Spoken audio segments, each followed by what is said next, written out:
गर्मियों के साथ आम का सीजन भी आ जाता है। चीची अपनी सहेली काली कव्वी के साथ बैठकर आम खा रही होती है। काली कव्वी, खाओगी तुम ये आम? ये आम बहुत मीठा है और बहुत स्वादिष्ट है। मुझे आम बहुत पसंद है। भगवान ने कितने स्वादिष्ट फल बनाए हैं ना, और उनमें सबसे ज़्यादा स्वादिष्ट ये आम ही है और मुझे आम खाना बहुत पसंद है। तुम आम खाओगी? नहीं नहीं, मैं आम नहीं खाऊंगी, तुम ही खा लो ये आम। हाँ, मैं ही खाऊंगी। मुझे तो आम खाना बहुत पसंद है, लेकिन मेरा आम तो खत्म हो गया। मेरे पास तो एक ही आम था, वो भी मैंने खा लिया। काली कव्वी, हम दोनों ऐसा करते हैं, हम दोनों ना वो पास वाले बबलू चाचा का जो बाग है ना आम का, वहाँ से आम लेने चलते हैं दोनों।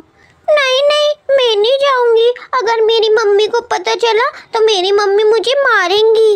अरे वो कुछ नहीं कहेंगी, अगर वो डांटेंगी तो मैं कह दूंगी कि मेरे साथ गई थी। चलो ना, दोनों आम लेने चल रहे हैं, बहुत मज़ा आएगा। दोनों मज़े मज़े से आम खाएंगे फिर। लेकिन वो तो बहुत दूर है ना, हमें वहाँ से आते हुए शाम हो जाएगी और मम्मी मुझे मारेंगी। ओफो काली कव्वी, तुम तो बहुत ही डरपोक हो। तुमसे तो एक आम भी नहीं लाया जाता। मैं ही चली जाऊंगी। नहीं नहीं, तुम मत जाओ, मैं तुम्हारे साथ चल रही हूँ। हाँ ठीक है, चलो। इस तरह से चीची और काली कव्वी बबलू के खेत पर जाते हैं। वहाँ उन्हें बहुत सारे आम के पेड़ दिखाई देते हैं। देखो देखो, यहाँ पर कितने सारे आम लगे हुए हैं। हम ऐसा करते हैं, आम तोड़ करके यहाँ से और अपने घर ले जाते हैं, वहाँ बैठ के खाएंगे। नहीं नहीं चीची, मुझे तो डर लग रहा है। अगर बबलू चाचा ने देख लिया तो वो हम दोनों को मारेंगे। तुम तो बहुत ही ज्यादा डरती हो। मैं हूँ ना, तुम फिक्र मत करो। ये कह करके चीची काली कव्वी को आम के बाग में ले जाती है। वो दोनों जैसे ही आम तोड़कर आ रही होती हैं, बबलू उन्हें देख लेता है और उनके पीछे भागता है। कौन है? कौन है मेरे बाग में? कौन घुस आया है मेरे बाग में? चलो जल्दी जल्दी चलो काली कव्वी। काली कव्वी बबलू के हाथ लग जाती है और वह उसे एक तेज से डंडा मारता है। मेरे डंडा मार दिया। अरे चलो चलो भागो। काली कव्वी और चीची उड़कर वहाँ से आ जाती हैं। अरे क्या हो गया तुम्हें काली कव्वी? ये तुम्हारे चोट कैसे लग गई? मम्मी, चीची मुझे बाग में ले गई थी, वहाँ पर बबलू चाचा ने मेरी डंडा मार दिया। चीची, तुम्हें पता नहीं है वो कितना आम की शौकीन है और कितनी ज्यादा आम के लिए कुछ भी कर सकती है। तुम उसके साथ क्यों गई थी? मम्मी, मैं तो उसने कहा तो उसके साथ चली गई। ये सारी बातें चीची सुन रही होती है। जैसे ही वो उनकी बातें सुनती है, वे वहाँ से उड़ जाती है। हाँ चलो, मुझे मेरा आम तो मिल गया। अब आम मैं खाती हूँ अपना आराम से मजे से बैठ करके। ऐसे ही सुबह भी हो जाती है। मेरा आम तो खत्म हो गया। जो आम मैं लाई थी वो मैंने सारे खा लिए। अब मैं आम कहाँ से लूँ? अरे ये सामने वाली चाची जो है, मैं इनसे मांग लेती हूँ आम, पर ये मुझे आम नहीं देंगी। एक काम करती हूँ, मैं इनसे झूठ बोल देती हूँ कि आपको काली कव्वी आंटी बुला रही हैं। फिर जब ये उनसे मिलने जाएंगी तो मैं आम चुरा लूँगी। Aunty, aunty. हाँ बोलो बेटा, क्या बात है? आपको काली कव्वी आंटी बुला रही थी। उन्होंने मुझसे कहा था कि मैं आपको बता दूं। जाइए आप मिल आइए। ठीक है, मैं अभी जाकर मिलकर आती हूँ। ये कहकर वहाँ से वह चली जाती है और चीची चिड़िया उसका आम चुरा लेती है। ऐसे ही वह जंगल के सभी पक्षियों के आम चुरा लेती है। सभी पक्षियों की जंगल में एक सभा होती है। चीची ने हद करके दिखा दी है।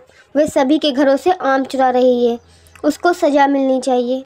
हाँ, उसको सजा मिलनी चाहिए। उसकी वजह से मेरी बेटी भी पिट गई और उसकी वजह से हमारे यहाँ के आम भी चोरी हो रहे हैं। वो आम की बहुत ज़्यादा शौकीन है, चटोरी है वो आम की। तो हम एक काम करते हैं, उसे जंगल से निकाल देते हैं।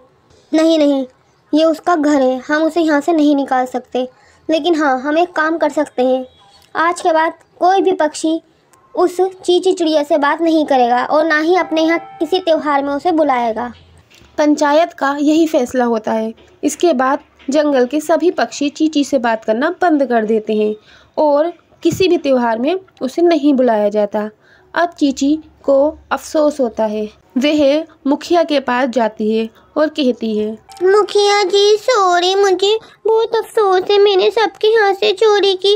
अब मैं कभी चोरी नहीं करूँगी और आम खाना भी छोड़ दूँगी। नहीं चीची बेटा, हमें तुम्हारे आम खाने से कोई परेशानी नहीं है, पर तुम्हें जंगल के बीच रह करके चोरी नहीं करनी चाहिए। तुमने बाग में से भी आम चुराया और सबके घर में से भी। हाँ, मुझे माफ़ कर दीजिए। मुखिया जी सभी पक्षियों को बुलाते हैं और उन्हें बताते हैं कि चींची ने अपनी गलती मान ली है और अब उससे सब लोग बात भी करेंगे और त्योहार में भी बुलाएंगे। फिर सभी जंगल के लोग चींची के साथ खुशी से रहते हैं। मम्मा मम्मा, मैं खेलने जा रहा हूँ बाहर।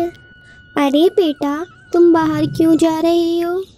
मम्मा, मैं अपने फ्रेंड्स के साथ खेलने जा रहा हूँ, वो दूर वाली पहाड़ी पर। अभी आप छोटे हो, आपको उतनी दूर खेलने नहीं जाना चाहिए। पर मम्मा, सभी बच्चे जा रहे हैं तो मैं भी उनके साथ खेलने जा रहा हूँ। अरे चलो ठीक है, आप चले जाओ, लेकिन एक बात का ध्यान रखना। कौन सी बात मम्मा? अगर कोई अजनबी आपसे बात करे तो आप उससे बात नहीं करना, ठीक है? ठीक है मम्मा, लेकिन क्यों? क्योंकि जो दूसरे पक्षी होते हैं वे छोटे पक्षियों को अपना शिकार बनाते हैं और उन्हें खा लेते हैं। ठीक है मम्मा, मैं किसी पर भी भरोसा नहीं करूँगा। ये कहकर वहाँ से चिंटू चला जाता है। अरे अरे चिंटू, तुम्हें आने में तो बहुत देर हो गई, तुम कहाँ पर थे? अरे मैं अपनी मम्मा से बात कर रहा था, इसीलिए मुझे देर हो गई है। अरे तुम अपनी मम्मा से क्या बात कर रहे थे? मेरी मम्मा बता रही थी कि हमें किसी अजनबी पर भरोसा नहीं करना चाहिए। चलो चलो, अब हम लोग रेस करते हैं, कौन उस दूर वाली पहाड़ी पर सबसे पहले पहुंचेगा। ये कहकर सब बच्चे रेस करने लगते हैं। अरे मेरी आँखों में कितनी तकलीफ़ है, मैं क्या करूं? मेरी आँखों से तो कुछ दिख ही नहीं रहा है। अरे बाबा जी ने कहा है, अगर आप किसी कौवे का मांस खा लेंगी तो आपकी आँखों की रोशनी वापस आ जाएगी। अच्छा, लेकिन हमें कौवा कहाँ मिलेगा? तभी उनकी नज़र काले कौवे पर पड़ती है। अरे मुझे तो कौवा दिख गया, मैं इस कौवे को आपके लिए लेकर आती हूँ। फिर वह वहाँ उन बच्चों के पास जाती है। चलो चलो बच्चों, मैंने खीर बनाई है, तुम लोग खाओगे? हाँ, मुझे तो खीर बहुत पसंद है, मैं तो खीर ज़रूर खाऊंगा। नहीं नहीं, हम नहीं खाएंगे खीर, मेरी मम्मा ने मना किया है, ऐसे किसी पर भरोसा नहीं करते। अरे ऐसा कुछ नहीं है, भरोसा करते हैं, मैंने तुम लोगों के लिए खीर बनाई है। नहीं नहीं, हम तो जाएंगे, हम तो खीर खाएंगे, तुम लोगों को नहीं जाना चाहिए, ऐसे किसी पर भरोसा नहीं करना चाहिए। ओफो चिंटू, तुम तो बेकार में परेशान हो रहे हो, आंटी हम आपके साथ चल रहे हैं। ये कहकर पक्षी के बच्चे उसके साथ चले जाते हैं। शाम का समय हो जाता है, परंतु वह वापस नहीं आते। उनके माता पिता ढूंढते हुए चिंटू के पास पहुंचते हैं। अरे बेटा, तुमने देखा है हमारे बच्चे कहाँ हैं? हम उन्हें कब से देख रहे हैं। आंटी जी, जब हम खेलने गए थे तो वहाँ पर एक बूढ़ी आंटी आई थी, वही सारे बच्चों को खीर खिलाने के बहाने अपने साथ ले गई थी। अरे पर वो है कौन? मुझे नहीं पता, चलिए मैं आपको बता देता हूँ कि वो कहाँ पर है।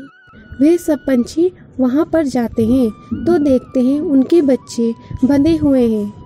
हा, अब हम तुम्हें तल करके खाएंगे, जिससे मेरी माँ की रोशनी आँखों की वापस आ जाएगी। अरे ये तो हमारे बच्चों को खा लेगी। तभी बच्चों के माता पिता वहाँ पहुँचते हैं। दुष्ट चील, तुम्हें शर्म नहीं आती है किसी के मासूम बच्चों को खाते हुए? अरे अरे, इन बच्चों को खाने से मेरी माँ की आंखों की रोशनी वापस आ जाएगी। फिर एक चिड़िया उस चील को मारती है और अपनों बच्चों को वह लोग वहाँ से ले आते हैं। बच्चों, हमने तुम्हें समझाया था ना, ऐसे किसी पर भरोसा नहीं करते। अब आगे से किसी अजनबी पे भरोसा मत करना। हाँ मम्मी, सॉरी, अब हम किसी पर ऐसे भरोसा नहीं करेंगे।